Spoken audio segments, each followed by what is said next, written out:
हरियाणा में चुनावों के ऐलान के बाद राजनीतिक पार्टियां जोर शोर से चुनावों की तैयारियों में जुट गई हैं। टिकटों के बंटवारे से लेकर टिकट पाने की होड़ में नेता लगे हुए हैं। बीजेपी जहां राज्य में 10 साल से सत्ता में है, तो वहीं कांग्रेस राज्य की सत्ता में वापसी की तैयारी कर रही है। इसी कड़ी में कांग्रेस ने राज्य में स्क्रीनिंग कमेटी की बैठक बुलाई, जहां कांग्रेस ने कई सीटों पर टिकट बंटवारे को लेकर चर्चा की। इस बैठक में सांसदों के लिए चुनाव नहीं लड़ने का फैसला किया गया। कांग्रेस के इस फैसले से साफ हो गया कि रणदीप सुरजेवाला और कुमारी शैलजा फिलहाल के लिए सीएम की दौड़ से बाहर हो गए हैं। दरअसल हरियाणा में चुनाव को लेकर प्रदेश कांग्रेस काफी एक्टिव है। लोकसभा चुनावों में मिले समर्थन के बाद कांग्रेस प्रदेश में इस बार सत्ता में वापसी की उम्मीद कर रही है। ऐसे में कांग्रेस के अंदर कई नेता खुद को सीएम उम्मीदवार के तौर पर देख रहे हैं। इसी कड़ी में कांग्रेस ने प्रदेश में स्क्रीनिंग कमेटी की बैठक की है।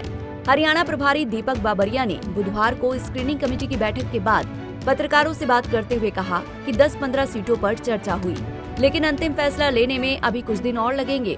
शनिवार तक हमारी लिस्ट तैयार हो जाएगी। आवेदनों पर भी चर्चा हो रही है। 2000 से ज्यादा आवेदन आए हैं, उन पर चर्चा होगी और फिर हम लोग चेयरमैन के सामने वो नाम रखेंगे। निष्कर्ष और कुछ नहीं निकला है। 25 जो है सीटें जो हैं, 25 से 30 सीटों में डिस्कशन हुआ है और उसमें पॉसिबल पैनल क्या हो सकते हैं उसका जो है एक जायजा लिया गया है। और जो क्राइटेरिया जो सिलेक्ट करा है आप लोगों ने, जिस बेसिस पे कैंडिडेट्स को सिलेक्ट किया, वो क्या थे सर इस बार? उसमें जो है सर्वे रिपोर्ट में क्या है, उसके जो है जीतने की संभावना क्या है, उसकी प्रेस्टीज क्या है, कितने लोग उसको रेकमेंड करके छूटे हुए हैं, वो सब देखते हैं। सर जितने भी एमपीज इस बार जो जीते थे, क्या उनको भी टिकट देने की आशंका है इस बार या इसको? कोई एमपी ने टिकट मांगी नहीं है और ये चुनाव में हम किसी एमपी को लड़वाना भी नहीं चाहते हैं। कब तक सर सिलेक्शन फाइनल हो पाएगा, अगर आप उसके ऊपर थोड़ा सा इलेक्शन का जो है हमारी टिकट का जो 30 सैटरडे हमारा रिकमेंडेशन चला जाएगा।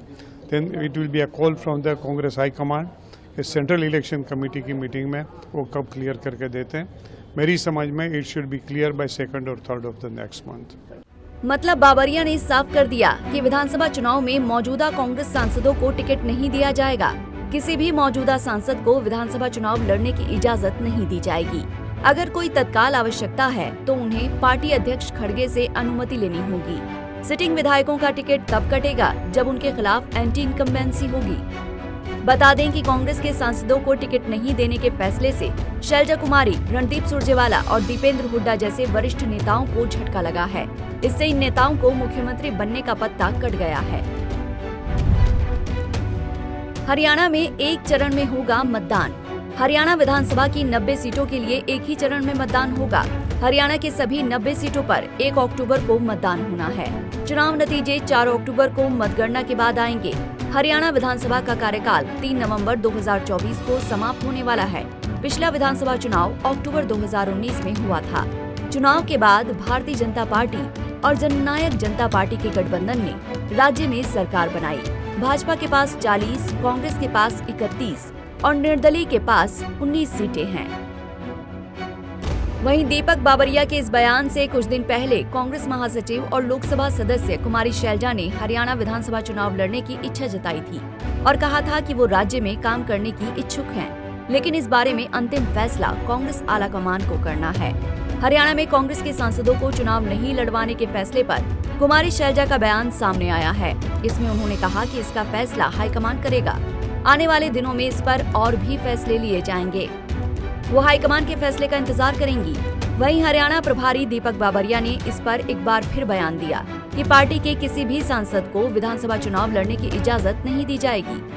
कांग्रेस के भीतर अब राजनीति और तेज हो गई है। हरियाणा कांग्रेस में जहां एक तरफ शैलजा खुद को दलित चेहरे के रूप में प्रमोट कर समर्थन बटोरना चाहती हैं, वहीं कांग्रेस इस मुद्दे को पार्टी हित और अहित तक सीमित रखने का प्रयास कर रही है।